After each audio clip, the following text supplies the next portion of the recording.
Shalom, kami dari kelompok 5 akan menjelaskan tentang siswa selalu komplain tentang guru, tugas, dan siswa lainnya. Yang pertama adalah latar belakang. Siswa adalah peserta didik yang terdaftar dan belajar di suatu lembaga sekolah tertentu. Di sekolah, siswa melakukan kegiatan yaitu belajar. Belajar sendiri adalah proses perubahan di dalam kepribadian manusia, dan perubahan tersebut ditampakkan dalam bentuk peningkatan kualitas dan kuantitas, seperti kecakapan, pengetahuan, kebiasaan, pemahaman, keterampilan, dan lain-lain. Saat siswa melakukan pembelajaran, siswa didampingi oleh seorang guru, dan guru akan memberikan tugas kepada siswa. Tugas sendiri adalah sesuatu yang wajib dikerjakan oleh siswa sebagai bentuk tanggung jawab seseorang siswa. Dan tugas ini bertujuan untuk meningkatkan dan melatih siswa dalam pemahaman materi. Di sekolah sekarang ini, banyak kita temukan siswa yang selalu komplain tentang guru, tugas, bahkan tentang siswa lainnya. Di sini akan dijelaskan alasan kenapa siswa selalu komplain. Sekarang saya akan menjelaskan mengapa siswa banyak melakukan komplain terhadap guru dan teman-teman lainnya. Alasan pertama, tidak cocok dengan guru, merasakan kesulitan dalam mata pelajaran tertentu, bosan dengan kegiatan belajar yang ada di sekolah, mengalami bullying, guru yang selalu memberi catatan atau tugas kemudian pergi. Keenam, terlalu serius dalam mengajar. Ketujuh, sebagian besar siswa masih belum memiliki kemampuan dalam mengelola waktu untuk belajar. Kedelapan, sebagian siswa memiliki disiplin belajar yang rendah. Sebagian siswa belum memiliki rasa percaya diri dan tanggung jawab dalam mengerjakan tugas. Kesepuluh, ada sebagian besar siswa yang cenderung untuk melakukan prokrastinasi akademis dalam mengerjakan tugas. 11. Ada beberapa siswa merasa stres atau kesulitan dalam menyelesaikan tugas. Ke-12, ada sebagian siswa yang kurang mendapatkan perhatian orang tuanya dalam kegiatan belajar. Dan yang terakhir, masih ada beberapa siswa yang memiliki prestasi belajar tinggi, tetapi prokrastinasi akademiknya tinggi. Saya akan menjelaskan bukti dari siswa yang komplain terhadap gurunya, tugasnya, dan siswa lainnya. Nah, yang pertama, guru yang hanya menjelaskan materi dengan PPT dan guru itu terfokus pada cerita. Nah, di sini dapat ditemukan bahwa guru itu metaforanya sebagai storyteller atau pembawa cerita. Jadi, guru menjelaskan materi dengan membawanya itu sebagai sebuah cerita tanpa memberikan kesempatan bagi siswa untuk merespons apa yang dikatakan gurunya. Nah, pengajaran guru ini juga sering menyimpang dari materi yang sedang dipelajari. Hal ini mengakibatkan pada saat sesi ulangan. Jadi, siswa akan kesulitan, siswa akan sukar untuk mengerjakan soalnya karena materi yang diberikan itu tidak sesuai. Guru menceritakan materinya itu tidak sesuai dengan pemahaman siswa, dan guru pun juga terkadang belum pernah menjelaskan materi ulangan. Nah, yang kedua, guru tidak memasuki kelas dan tanpa keterangan serta arahan bagi siswa dan memberikan tugas tanpa penjelasan materi sebelumnya.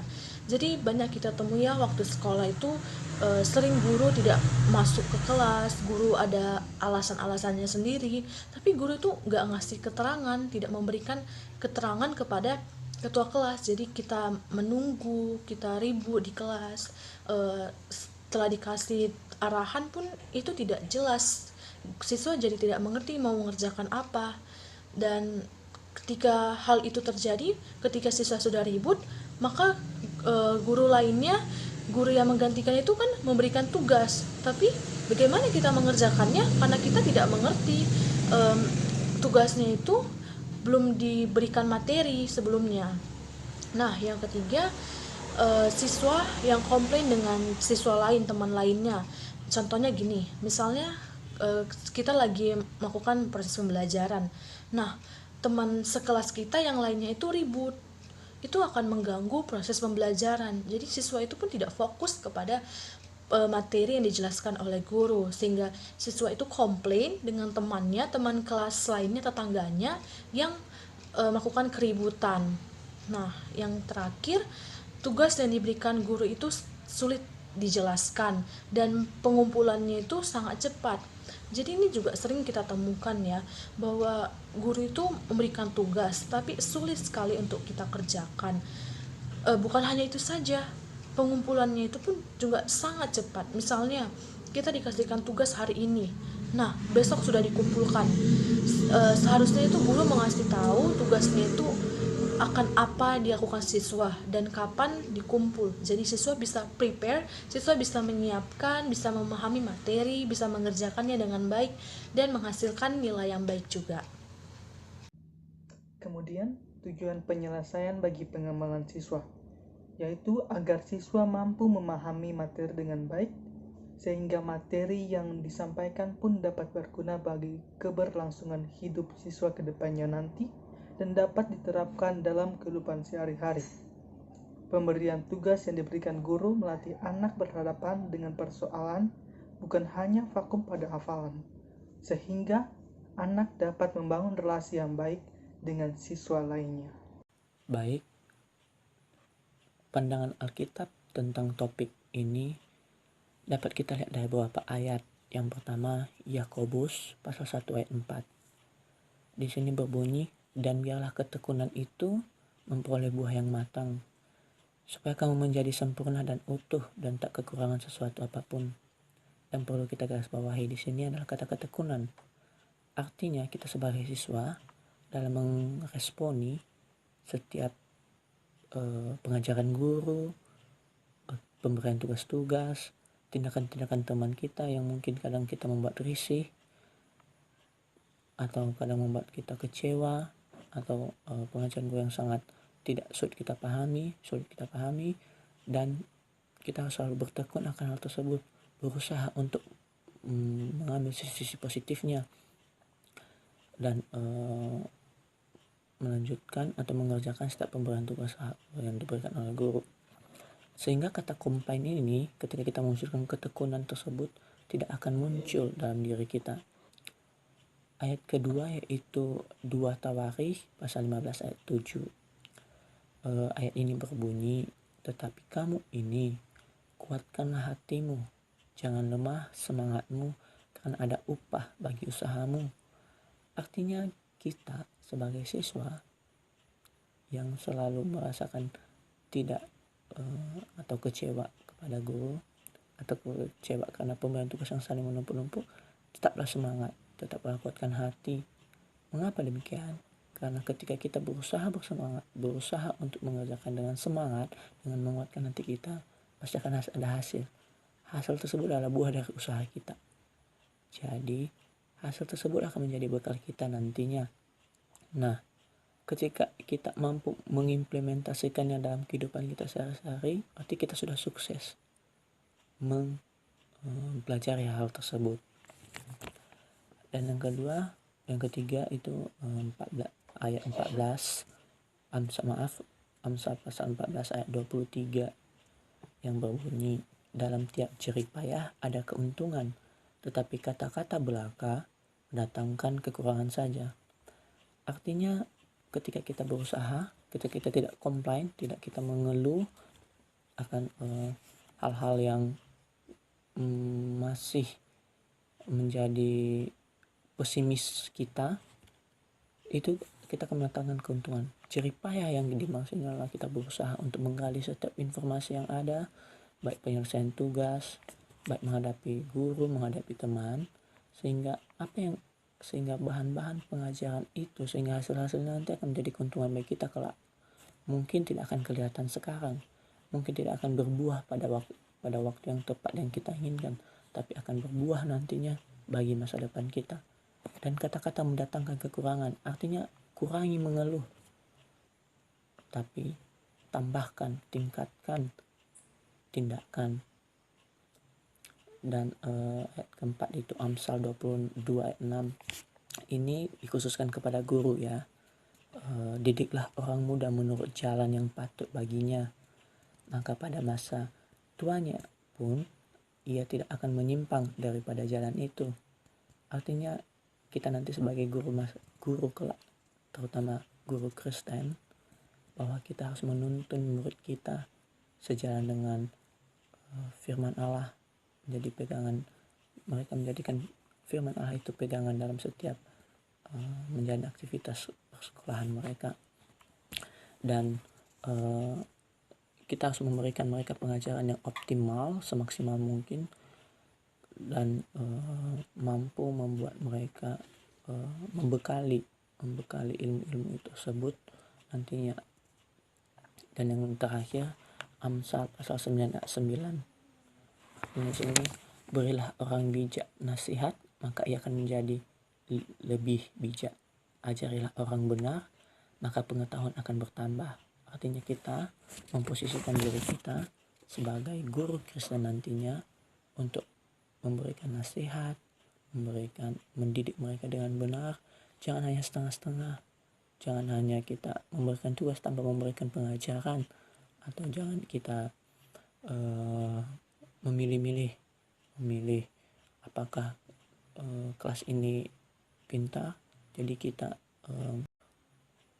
meningkatkan belajar cara mengajar kita. Tapi jika kelasnya bodoh atau kurang mampu, anak-anaknya atau bandel, kita pesimis atau berlaku masa bodoh gitu.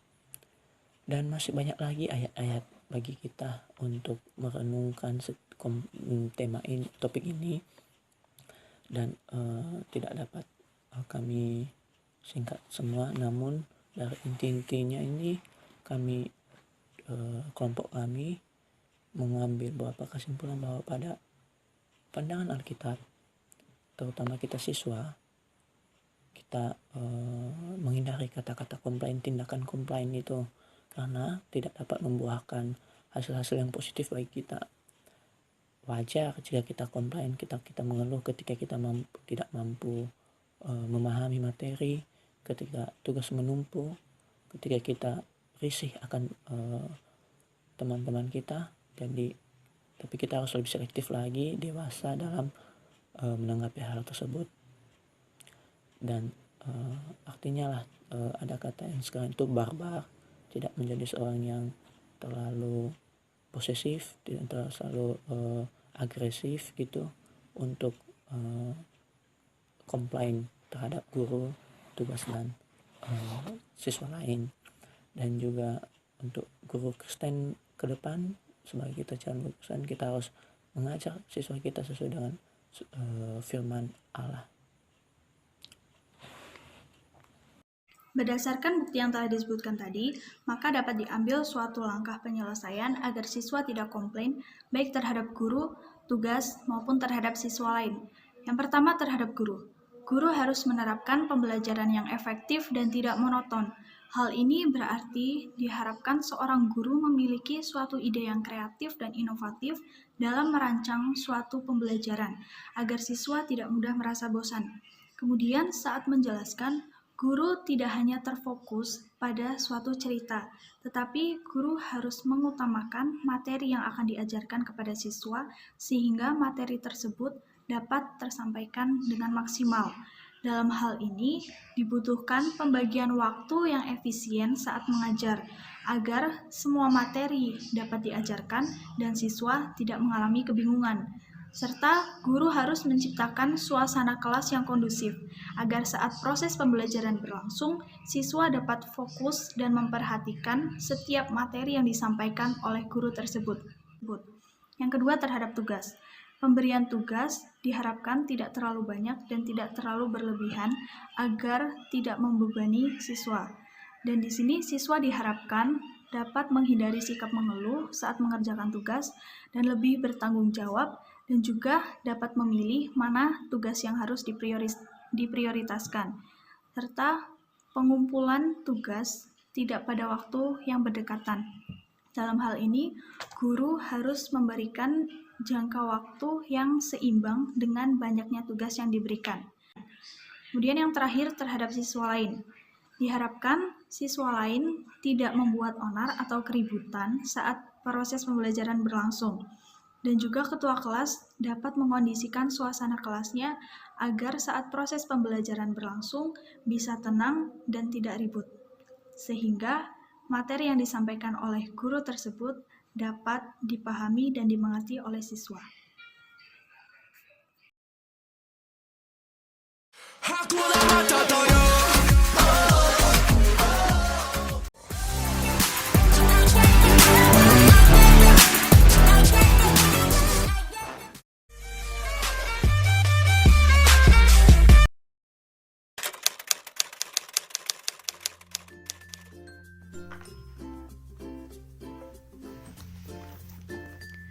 selamat pagi anak-anak. Selamat pagi, Bu. Selamat pagi, Bu.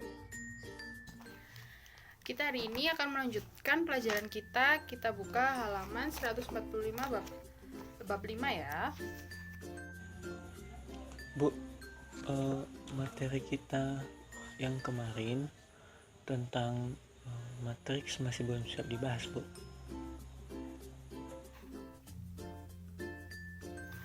Tidak apa-apa, kalian bisa mempelajari itu di rumah.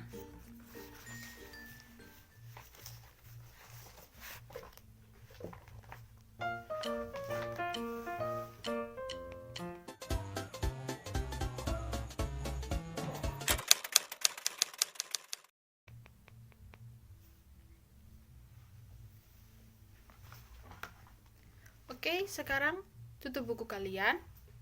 Coba jawab soal nomor 1.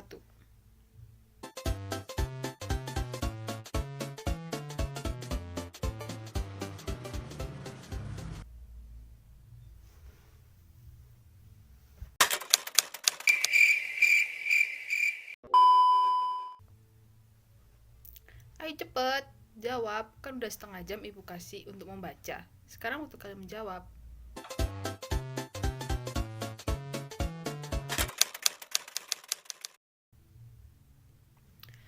Baik, karena tidak ada yang menjawab, soal ini kita jadikan PR, kita bahas di pertemuan berikutnya. Oke, terima kasih.